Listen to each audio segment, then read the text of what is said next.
Thank you, counsel. You mentioned Humphrey's Executor quite a bit, and also Seal Law. And the one thing Seal Law made pretty clear, I think, is that Humphrey's Executor is just a dried husk of whatever people used to think it was, because in the opinion itself, it described the powers of the agency it was talking about, and they're vanishingly insignificant, has nothing to do with what the FTC looks like today. And yet it seems to be your primary authority. It was addressing an agency that had very little, if any, executive power. And that may be why they were able to attract such a broad support on the court at the time. I mean, putting Humphrey's Executor aside, what's your next good case?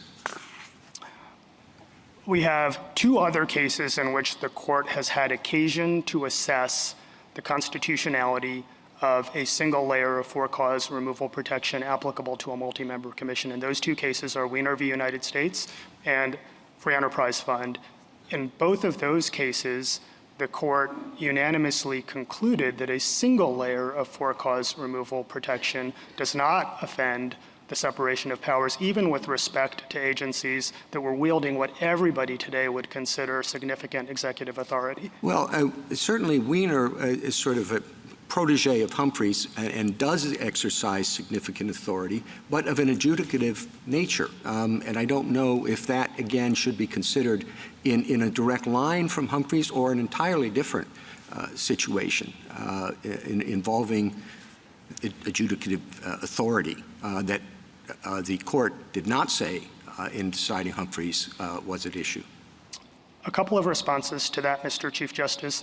First, petitioner's theory is based on the assumption that any time you have an officer who is acting outside the auspices of Articles 1 and 3, no matter what kind of function they are discharging, what they are doing, quote, is and must be deemed an exercise of the executive power. And if that is true, that sweeps in the commissioners of the War Claims Commission, it sweeps in the Federal Reserve, it sweeps in the Court of Appeals for the Armed Forces. Their constitutional theory cannot be distinguished on that basis. Well, what about regarding them, as I think Justice Gorsuch was discussing at one time, as adjuncts to the judicial authority, which would be something that would cover the court, I think, in Weiner? If this is a viable distinction to say that there are certain functions that are being performed that are of an adjudicatory nature and that some kind of exception should be carved out for that, then why not for the FTC, which after all does exercise adjudicative powers? Indeed, as this court explained in Axon Enterprise v. FTC, the FTC— Well, sure. Yeah. Go ahead. The FTC stands in the shoes of the district court. In such cases, it's doing exactly the type of thing that district courts do. It's finding facts and reaching conclusions of law. Yeah, but it does a lot of stuff in addition to that Weiner, the court in Weiner did not do, and many of these other entities that you've been talking about with exercise judicial responsibilities might properly be considered adjuncts to the judicial power in Article 3 as opposed to purely executive power, which was not at issue in Humphrey's or Weiner.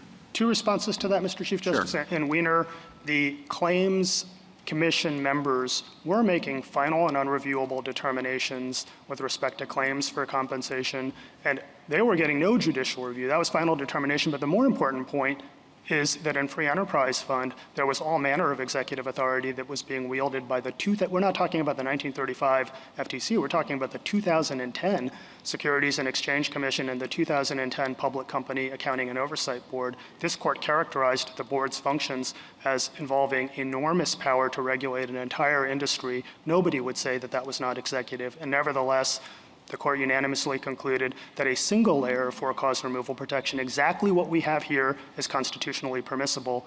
On top of that, we don't, again, have a single case that has ever struck down the kind of removal protection that we have here in more than 200 years. Thank you. Justice Thomas?